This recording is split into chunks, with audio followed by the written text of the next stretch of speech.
இந்த நாட்டிலே இடம்பெற்ற கொலை, கொள்ளை சம்பவங்கள், ஊழல் மோசடிகள், உயிர்த்த ஞாயிறு தாக்குதல், இது போன்ற விடயங்களை கண்டுபிடிக்க வேண்டும் என்பதும் மக்களில் அநேகமானோருக்கு இருந்த ஒரு தேவையாக இருக்கிறது. இவற்றை விசாரிப்பதில்லையா? யார் தானே விசாரிப்பது? ரணில் விக்ரமசிங்க வந்தால் விசாரிக்க முடியுமா? அல்லது விசாரிக்கிறது அவங்க எங்கேயும் ஸ்டார்ட் பண்ணுவாங்க? சண்டே ஏற்கனவே இருக்கிற அறிக்கைகளின் மூலமாக விசாரணை தொடர்ச்சியாகத்தான் அந்த விசாரணை கொண்டு ஆட்கள் அது விசாரணையில் தானே தெரிய வேண்டும். நீங்கள் என்ன கேட்டால் மீடியாக்காரனா இதுக்கு நீங்கள் தெரியுன்றீங்க. மக்களுக்கு இல்லை, அதை வெளிப்படையாக கேட்குறேன். கல்லணை வீட்டுக்குள்ள வச்சு கேட்கலுமா? சொல்லுங்க. கல்லணூல வீட்டுக்குள்ள வச்சுக்கொண்டே கேட்கலுமா? கேட்க முடியாது. அதுதான் நடக்காதுன்றனே. பண்ணுங்க. மக்கள் அதை வாக்களித்திருக்கிறார்கள். அதுதான் சொல்கிறேன். நீ பண்ணுங்க. தாஜுதீன் மர்டரை பாருங்க, செய்யணுமே. தேசிய ஆட்சிக்கு மெனிக் மல்ல எடுங்க. அது டிபார்ட்மெண்ட்டில் போய் தேடிக்காத. டிபார்ட்மெண்ட்டில் கேட்டானா பேத்து மெனிக் மல்லக்கோ தேசிய ஆட்சிக்கு மெனிக் மல்ல அப்பிக்காவனே ஜெம்மன் ஜுவல்லரி டிபார்ட்மெண்ட்டில் போய் கேட்டியா? அப்பிக்காவனே. அப்போ அதுக்கு ஸ்டார்ட் பண்ணணும் இப்போ பரீட்சை. அப்போ தேசிய ஆட்சி மெனிக் மல்ல எடுக்கணும். அப்போ அந்த நேற்று பாருங்கள் எப்படி பர்சனல் பேசுகிறான்னு ஒரு ப்ரொஃபஸர் ஒருத்தர் புக் ரிலீஸ் ஒன்றிச்சு. அதில் பேசுகிறான் கொட்டை கலசாங்க எதுக்கணும் சிஐடியே கடை ஆப்பு தர்றாங்க பலே திமுனா கட்டை கலசான ஒன்று எடுத்து வந்து சைன் பண்ணிட்டு போன யுகம் ஒன்று இருந்துச்சு. அந்த அந்த அந்த காலத்தை நீங்கள் என்கொயர் பண்ண தான் ஓணும். இல்லை, அதுதான் அது அடிப்படையாக தாருமானம்னு சொல்லலை, அதெல்லாம் வெளிவரணும், வெளியாக்குங்க. இதுதான் இம்பார்ட்டன்ட். இல்லை, அப்பாவி மக்கள் பாதிக்கப்பட்டிருக்கிறார்கள். 270க்கும் மேற்பட்டோர் என்ன சொல்றீங்க செய்யப்பட்டிருக்கிறார்கள். உண்மையாக கண்டறியப்பட வேண்டிய ஒரு விசாரணையாக உயிர்த்த ஞாயிறு தாக்குதல் இருக்கு. இதனை ரணில் விக்ரமசிங்கே செய்வதாக சொன்னார். அந்த புக் லான்ச்சில் அவர் சொல்கிறார் வெரி கிளியரா. இது ஒரு அரசாங்கம் ஒன்று வரத்துக்காக வேண்டி 2015 இந்த அரசாங்கத்தை மைத்ரிபால ரணில் கவர்மெண்ட்டை பெரட்டி கொண்டு வர்றதுக்காக வேண்டி தான் இது நடக்கப்பட்டுச்சு. அப்படி ஓப்பன் புக்கே பிரிண்ட் பண்ணி இதாக்கி நேற்று புக் லான்ச்சில் வச்சு ஒருத்தர் பேசுகிறாரு. என்னையே கொண்டு போய்ட்டு அடிச்சு என்னை காலில் இவ்வளோ பட்டி போட்டு 6 ஆணி போட்டு தான் நான் இன்றைக்கி வந்து நிற்கிறேன்னு சொல்கிறாரு. ஊடகங்கள் போத்தல் ஜெயந்த் அதுதான் இப்போ எத்தனை சம்பவம். அவர் மாத்திரம் கீத் நோயர் லசந்தா இதெல்லாம் தார் வானம்ன்றா. என்ன லசந்தா லாஸ்ட் கால் எனக்கு தானே. அப்போ நீங்கள் தான் போட்டிங்களா? லசந்தா அது விசாரிச்சாங்க. எனக்கு தான் லாஸ்ட் கால்.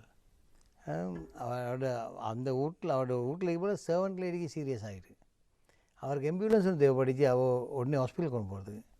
அப்போ நான் அனுப்பி ஆம்புலன்ஸ் பேத்திருக்கீங்கன்னு அப்போ அந்த இடத்துல தான் பேத்திருக்கு. இப்போ இன்னும் வரலம்மா ஜாண்டா இன்னொரு போய் மற்ற டிபார்ட்மெண்ட் 2 ஆம்புலன்ஸ் ஒரே டைமில் பேத்திக்கு ஒன்றை எடுத்து தான் அவர் யூஸ் பண்ணினேன். அது கொஞ்சம் நேரத்தில் அவருக்கு என்ன நடந்து அவர் தொழிலுக்கு வந்து சந்தர்ப்பத்தில் இவை கண்டறியப்பட வேண்டும் தானே கட்டாயம். இதற்கு உண்மையாக இவ்வாறான குற்றவாளிகள் கண்டறியப்பட வேண்டுமாக இருந்தால் எந்தவித அரசியல் தொடர்பும் இல்லாத அல்லது தனியாக மக்களை மாத்திரம் இலக்காக வைத்து அரசியல் செய்யக்கூடிய ஒரு கட்சியினால் மாத்திரம்தான் அதனை செய்ய முடியும். ஸ்ரீலங்கா உருப்படும், போலீஸும் கோர்ட்ஸும் நியாயமாக அவங்கவுங்களோட டியூட்டியை செய்வாங்கன்னு சொன்னால் ஸ்ரீலங்கா உருப்படும். அதுதானே ஜனாதிபதி குமார் சொன்னார், சட்டத்தின் ஆட்சியை உறுதிப்படுத்துவோம். எல்லாம் செல்றே தான். செல்ல போகல செல்கிற மாதிரி நடக்கிற இல்லையே இருப்பான். செல்றதை மட்டும் செஞ்சிட்டாங்கன்னு சொன்னால் இது ரெண்டுக்கும் இன்டர்ஃபியரன்ஸ் இல்லாமல் அவங்களோட போலீஸ்க்கு போலீஸ் டியூட்டியும் கோர்ட்டு டியூட்டியும் செய்ய விட்டுட்டாலே போதும். வேற ஒரு பிரச்சனையும் வராது. கோர்ட்டில் இருக்கிற ஜட்ஜஸ்மாரும் அதை ஒழுங்காக நடத்துவாங்க. அப்போ அவங்களுக்கும் தெரியும் வந்து எல்லோரும் பார்த்து கொண்டு இருக்கிறாங்கன்னு. அது ஒழுங்காக நடக்கணும். அதுக்கு அந்த அந்த லிபர்ட்டியை மட்டும் ரெண்டுக்கும் கொடுத்துட்டா அது ரெண்டும் ஒரு இண்டிபெண்ட் ஆர்கனைசேஷனாக நடந்துச்சின்னு சொன்னால் நிச்சயமாக மக்களுக்கு சரியான இது பொலிட்டிக்கல் இன்டர்ஃபியரன்ஸ் எல்லா இடத்துலையும் இருந்துச்சு தான், இல்லைன்னு இல்லை ரைட்டா. அதனால அது ரெண்டுக்கும் ஜட்ஜ்மெண்ட் அது இதெல்லாம் ஒழுங்காக வரும். இல்லாட்டி பெரிய பெரிய கல்லெல்லாம் தப்பி போகிற இதை நாங்கள் பார்க்குறோம். இல்லை, அதற்கான ஒரு வாய்ப்பு தான் இந்த ஆட்சி மாற்றம் என்பது.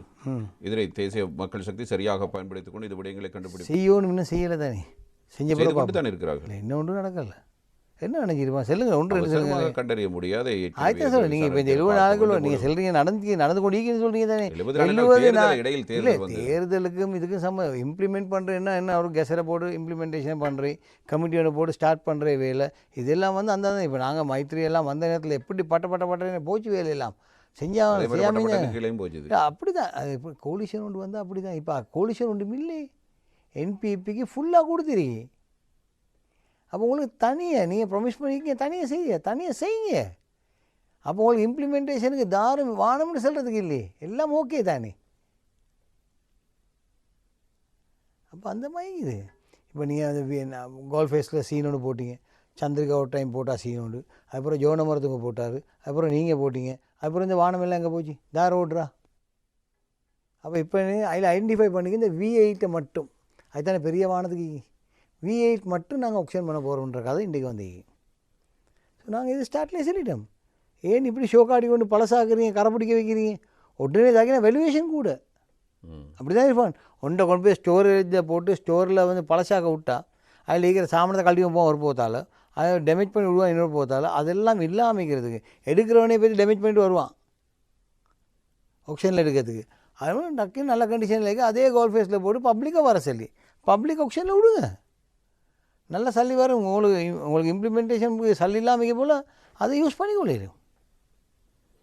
அடுத்தது நிறுவனங்களில் ஏற்படுகிற வீண் விரயம் கட்டாயம் அவற்றை தவிர்க்கணும், அதற்கான செயற்படுத்தல் அது இப்படி தானே இருப்பான். அதெல்லாம் வந்து நாங்கள் நீங்கள் பேசுகிறதுல இல்லை, அந்தந்த ஹெட் ஆஃப் டிபார்ட்மெண்ட்டுகளும் அதெல்லாம் குறைக்க அவருக்கு எடுக்கலும் அந்த டிசிஷன். நகைகள் வந்து கவர்மெண்ட் மாற தேவையில்லை, அவங்களுக்கு சர்க்குலரை போட்டு ஈத்தாங்கூட லிமிட் இந்த லிமிட்டுக்குள்ளே நீங்கள் இருக்கணும், லிமிட்டை மீறி எந்த காரணமும் செய்யலாம், இது வீண் விரயமான செலவு எதுவும் பண்ணலாம், இதெல்லாம் வந்து கைட்லைனாக கொடுத்துருக்கலாம். ஒவ்வொரு ஹெட் ஆஃப் டிபார்ட்மெண்ட்டு டியூட்டி அது அப்படி இல்லை. அரசு நிறுவனங்கள் மஸ்ட் பி ரெஸ்பான்சிபிள். இப்போ சரிமா செய்யணுமே, சரி ஒரு தலைவரை கொண்டு போட்டாங்கன்னு சொன்னேன். இப்போ இங்கே இருக்கிற பிரச்சனைண்டா இவங்கள்ட்ட ஈகிற ஆட்கள் இல்லை, இவங்கள்ட்ட வேலை செய்கிற ஆட்கள் இல்லை, வேலை செஞ்ச ஆட்களும் இல்லை, எக்ஸ்பீரியன்ஸ் உள்ள ஆட்களும் இல்லை.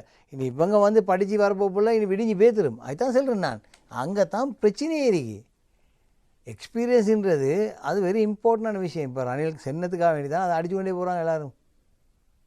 பல பொருதி ஆகிட்டது என்னென்னு சொன்னார் தானே, அப்போ அதுக்கு தான் இப்போ அடிச்சு கொண்டு போகிறாங்க. அப்போ பல பொருது இல்லாதவன்ட்ட கூட சரி நீங்கள் செஞ்சு பாருங்களே, செஞ்சு காட்டுங்களே, இவ்வளோ தான் நாங்கள் சொல்கிறோம், வேறு ஒன்றும் இல்லை. எங்களுக்கு எந்த பிரச்சனையும் எந்த விதமான வஞ்சமும் இல்லை. நீங்கள் செய்யுங்க, உங்களுக்கு ஃபுல் சப்போர்ட் கிடைக்கும். சரியானதை செஞ்சால் எல்லோரும் சப்போர்ட் பண்ணுவாங்க, நாங்களும் சப்போர்ட் பண்ணுறோம்.